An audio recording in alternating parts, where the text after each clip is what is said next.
জান্নাতে যেতে চান, হুজ্জিবাতিল জান্নাহ ওয়া হুফফাতিল জান্নাতু বিল মাকারিহ। আল্লাহ রাসূল বলেছেন, জান্নাতকে আল্লাহ তাআলা জান্নাতের চতুর্দিকে কষ্ট আর কষ্ট, সব অপছন্দনীয় কষ্টকর জিনিস দিয়ে আল্লাহ তাআলা ব্যারিকেড দিয়ে রেখেছেন। আপনি কষ্টকর জিনিস করবেন, জান্নাতে যাবেন। জান্নাতে যেতেই হলে আপনার তিতা জিনিস লাগবে। ডায়াবেটিস, কোলেস্টেরল কমাতে হলে তিতা জিনিস খেতে হবে। আপনাকে তিতা জিনিসগুলি বেশি করতে হবে। যে কাজগুলি কষ্টের, যেমন নামাজ পড়া, অধিকাংশ মানুষের জন্য আনন্দের না কষ্টের? বলেন, অধিকাংশ মানুষের। ফজরের নামাজ, আমাদের এলাকা ধরে ফজরের নামাজ অধিকাংশ মানুষের জন্য মসজিদে এসে পড়া কি কষ্টের, কষ্টের, ভালো লাগে না। কিন্তু ভালো লাগতে পারে যদি ওই কষ্টের জিনিসটা যেই করবে, আপনি ওই কষ্টের জিনিসের চুইসে টিপ দিবেন, দরজা খুলে জান্নাতে ঢুকে যাবে। জান্নাতে ঢুকতে হলে জান্নাতের চতুর্দিকে যতটা চুইস আছে, গেট আছে, গেটের চুইস সবটি কষ্টের। আপনি কষ্টের কাজ করবেন, জান্নাতের গেট আপনার জন্য খুলে যাবে। সুবহানাল্লাহ। যতটা নেকির কাজ সবগুলি কিন্তু বিরক্তিকর এবং কষ্টের কাজ।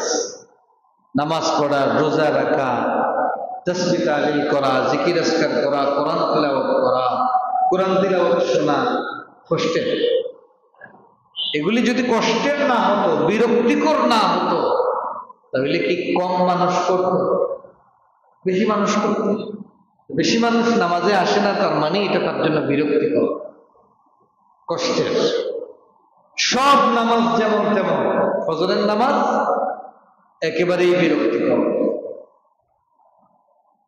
আল্লাহর নবী বলেন, কোন মানুষ যদি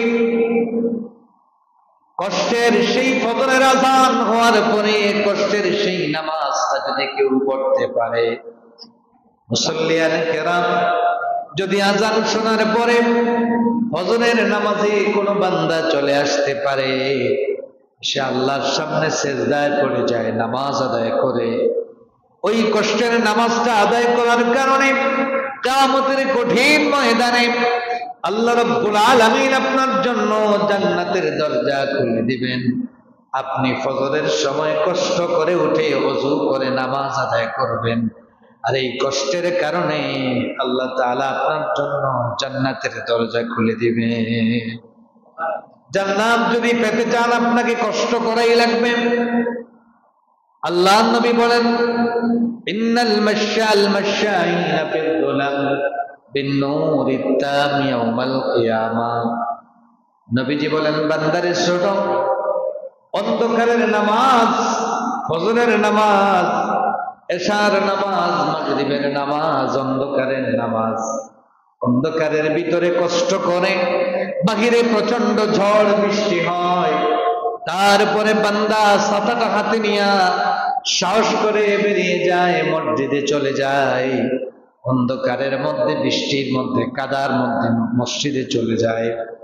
নবীজি বলেন, আপনি যে ওই অন্ধকারের মধ্যে, কাদার মধ্যে মসজিদে গেলেন, ওই যাওয়ার কারণে বিন-নূরিত তাম ইয়াউমাল কিয়ামা, কিয়ামতের কঠিন ময়দানে যেই দিন অন্ধকার থাকবে, কবরে রাখার পরে আপনার আবার কবরটা অন্ধকার হয়ে যাবে। আর কিয়ামতের দিন ফুলসিরাতের পুলের সামনে ভিড়কুটে অন্ধকার থাকবে। ওই অন্ধকারে আলো যদি পেতে চান, কবরের অন্ধকারে যদি লাইট পেতে চান, কিয়ামতের কঠিন ময়দানে ফুলসিরাতের পুলের সামনে অন্ধকারে যদি আল্লাহর নূর পেতে চান, লাইট পেতে চান, তাহলে অন্ধকারের নামাজ যেই বান্দাটা মসজিদে গিয়া গিয়া পড়বে, নবীজি বলেন, বিন-নূরিত তাম ইয়াউমাল কিয়ামা, কিয়ামতের দিন বান্দারে তুই অন্ধকারের এই নামাজটা, তোমার ফজরের নামাজ, তোমার এশার নামাজ, তোমার মাগরিবের নামাজ, ঝড় তুফানের মধ্যে মসজিদে তোমাকে যাওয়া বন্ধ করতে পারে নাই, ওই নামাজটা কিয়ামতের দিন তোমার জন্য নূর হয়ে যাবে, পরিপূর্ণ নূর হবে। গতদিন আমি পরীক্ষিত, এশার জামাত ফজরের জামাতের সাথে প্রচন্ড বৃষ্টি হচ্ছে, মন একবার বলে কান্নায় ঘরে পড়ে, সাথে সাথে মনে পড়লো না রাসূল তো বলেছেন ওই সময় যদি যেতে পারি তাহলে আমার অন্ধকারের সময় আলো হবে। সুবহানাল্লাহ। তা আমার মূল অন্ধকারের সময় তো আমার বাতি দরকার। কেউ তো যেই দিন আমাকে কেউ বাতি দিতে যাবে না, অন্ধকারে হাবুডুবু খাবো, চিল্লা চিৎকার করবো, আমার ছেলেও শুনবে না, ছেলে একটা লাইট নিয়ে যেতে পারবে না, আমার স্ত্রী যাবে না, ভাই বোন যাবে না, বন্ধু বান্ধব যাবে না, কেউ যেতে পারবে না। ওই সময় তো আমার লাইটটা দরকার, ঠিক কিনা? ওই লাইট আপনাকে অন্ধকারের নামাজ আপনাকে দিয়ে দিবে। সুবহানাল্লাহ।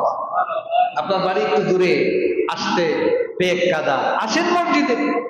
আপনি আসতে পারেন কিয়ামতের দিন আল্লাহ তাআলা, আপনি ইন্তেকাল করবেন, আপনার মরার পরে আপনার কবরে যে বালু থাকবে, কাদা থাকবে, পেক থাকবে, আল্লাহ তাআলা ওটাকে জান্নাতের বাগান বানায়। এই মসজিদে আসার বিন্নুরি তাম ইয়াউমাল কিয়ামা। শুধু নূর বলেন নাই, রাসূল বলেছেন বিন্নুরি তাম ইয়াউমাল কিয়ামা। কিয়ামতের দিন একটা প্রজ্বলিত পরিপূর্ণ নূর আল্লাহ তোমাকে দিয়ে দিবে।